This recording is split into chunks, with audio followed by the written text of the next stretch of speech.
Hey, it's Michael, and this is the Kintsugi Podcast.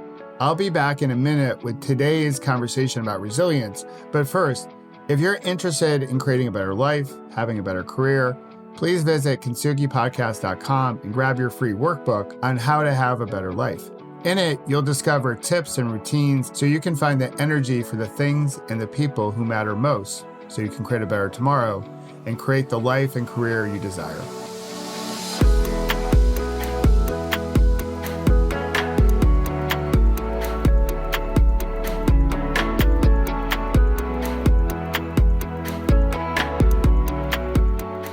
Growing up, I thought men were tough, strong, emotionally reserved. They kept all their emotions checked.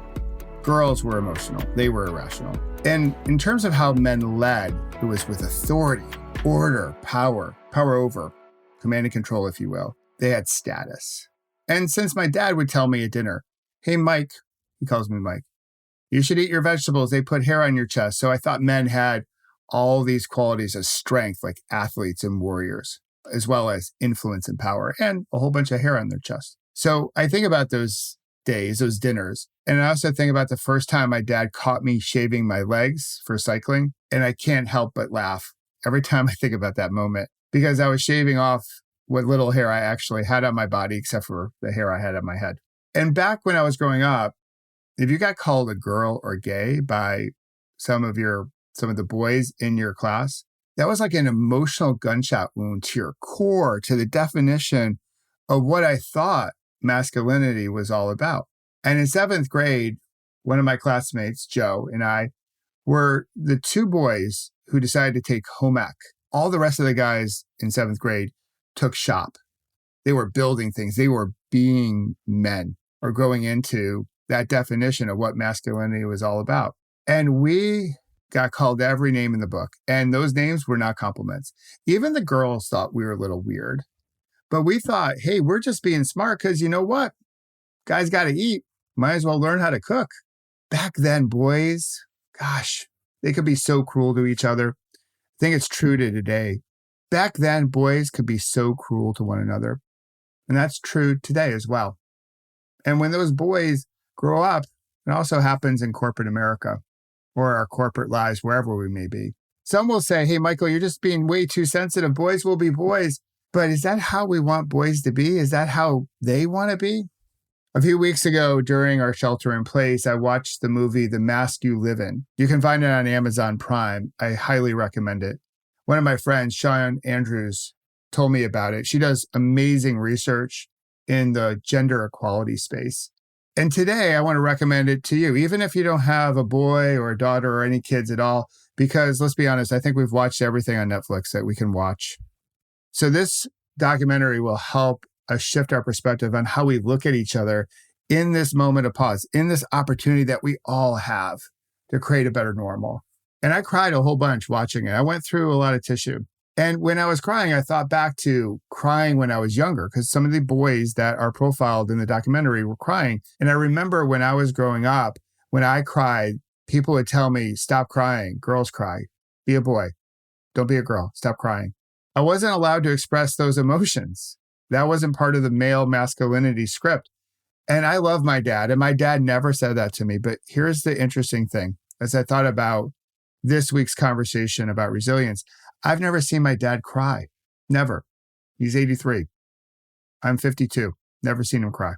And since we adopt behavior to survive, we put our body armor on as boys, we put on our mask, and we go into battle, and we point our finger at those that don't have as much status as we do. We tell them, hey, we tease them. You throw like a girl, you run like a girl, you're gay. Anything to bring them down a notch in the masculinity status. And here's the thing, I did it when I was younger. Even though I was picked on for taking home ec, I was called every name in the book. Again, none of the names were compliments. And as I was saying it, I didn't believe it, because here's the reality. There were a lot of girls in our class that could run freaking fast. I wish I could run as fast as they could run, but I wanted to be part of the boys, part of the guys. So I said those things just to fit in. And today, the women I ride with, I wish I could ride as fast as some of those women, because they are also freaking fast. The thing is that as boys, we learn how to repress our emotions. And then as adult males, we continue to do it. We push all that stuff down, especially if we think that emotion or that feeling is too feminine. Doesn't fit our script of masculinity. But when we pack all that crap down, it leaves a mark. There's some pressure there. And it starts to build up and build up and build up until it finally just has to come out. And that which comes out is pain. And when pain wants to make a public appearance, it usually appears as anger. I learned that concept on the podcast On Being from Krista Tippett.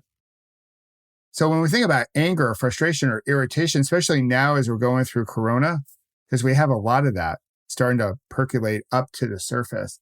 Well, those are emotions that guys are free to express at home, sometimes domestic violence, at work, command and control. And I still remember the time I was 22. I was just starting out my career.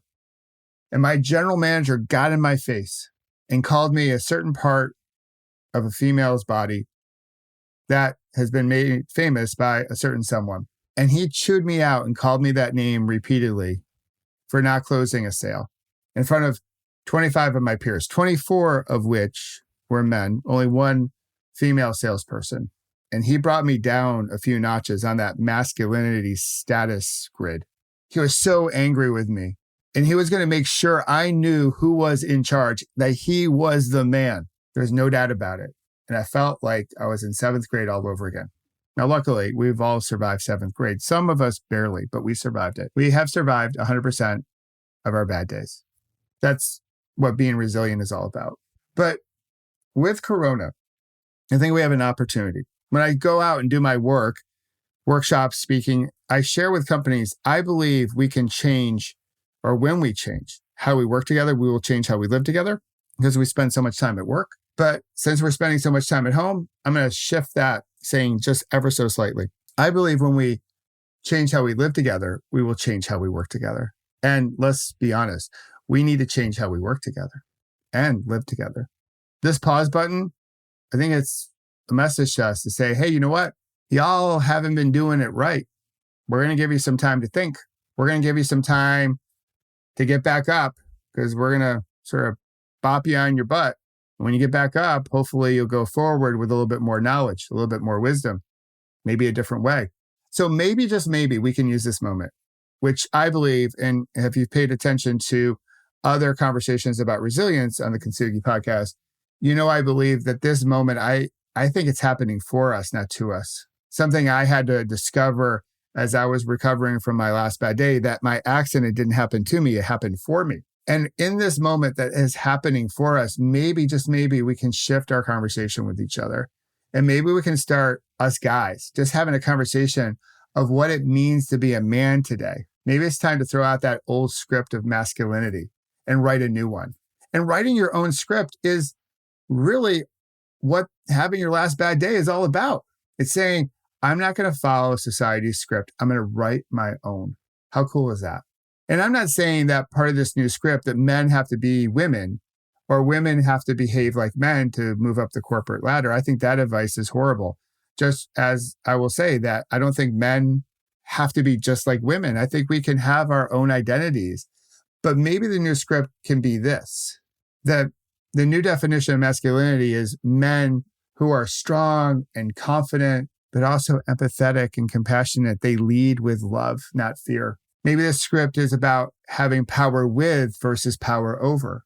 One that we respect women as equals at work and in the office. And one that we can appreciate the beauty of women, the sexiness of women, but we don't see them as sexual conquests, something or someone to dominate. And maybe, just maybe, we can have in this script the permission to take off our masks, remove our body armor, and we can give that permission to the boys in our lives. So we can feel what we need to feel in this moment so we can handle what we need to handle. Because we're feeling a whole bunch, whether we want to express it or not, worry, anxiety, fear in this moment because of all the uncertainty. So instead of repressing it, we can express it with emotional control.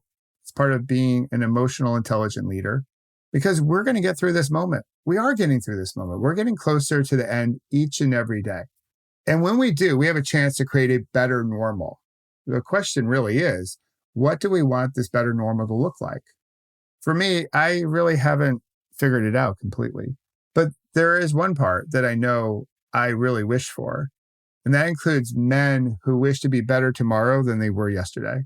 Men who wish to write a new script on what it means to be a man, that new masculinity script, to create something better, not only for themselves, but their boys, their daughters, their wives, the business that they work for, or the business that they run, or maybe just society in general, because we need a new script. Call it Mother Nature, universe, or God. Someone's telling us, hey, it's time for a new script. I'm giving you this pause button. This is happening for us, not to us. And here's the thing. If you're listening, you may not agree with this. And that's okay if you don't agree. We don't have to agree on everything. We can disagree without being disagreeable, though. But maybe that pushback, the fact that you don't agree, maybe that pushback is really just your body armor speaking, because we're all a little bit scared of the better normal, the new normal, because we're not sure if we can be successful like we were in the past in the new reality, the new normal. And if we feel that worry or anxiety about the future, that is totally normal. So if you don't agree because you like it the way you like it and you want things to go back to the way they were, okay, I'm going to let you get your jam on for that. But if this is about, I want to go there, but I'm a little nervous and my body armor is speaking for me, then my message to you is, I got you, and we will get through this together. We can figure it out one conversation at a time.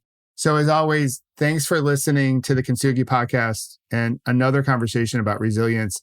We are better together, and we will get through this together. I know we will. And if you have a question for me about almost anything, go to kintsugipodcast.com, leave it there, and I'll do my best to answer it either on a future conversation about resilience or just through email. And while you're there, you can check out my Leadership Academy to help you strengthen your leadership skills, but also help you work on your script, help you have your last bad day so you can create a better life and have a better career.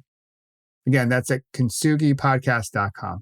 And if you haven't subscribed or left a review for the Kintsugi Podcast, please do so. Please share this with someone in your Peloton that needs to hear this message. That would be awesome sauce if you did.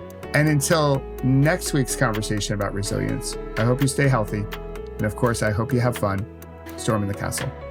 Talk to you soon.